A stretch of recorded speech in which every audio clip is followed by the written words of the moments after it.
লুৰিণজ্যোতি গগৈয়ে মোৰ সমষ্টিত ক'ত মিয়া মুছলমান আছে দেখুৱাই দিয়ক। তেওঁ যদি কোনোবা বেলেগ মানুহৰ কথা কৈছে এইটোত মই তেওঁৰ লগত একমত নহয়। তেওঁ ইনডাইৰেক্টলি এটা বেলেগ ভাৰতীয় মানুহক আক্ৰমণ কৰাৰ কথা কৈ আছে। তেওঁ চিধা চিধি ক'ব লাগে নহয়, তেওঁ কাক উদ্দেশ্য কৰি এই কথাবোৰ কৈ আছে, হয় নহয়? তেওঁ কোনোবা এটা জাতিক উদ্দেশ্য কৰি কৈ আছে, তো সাহস আছে যদি নামটো কৈ দিয়ক। লুৰিণজ্যোতি গগৈয়ে মোৰ সমষ্টিত ক'ত মিয়া মুছলমান আছে দেখুৱাই দিয়ক।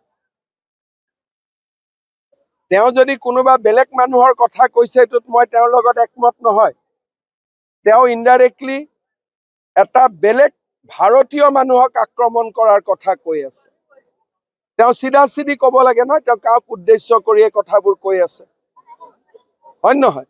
তেওঁ কোনোবা এটা জাতিক উদ্দেশ্য কৰি কৈ আছে, তো সাহস আছে যদি নামটো কৈ দিয়ক।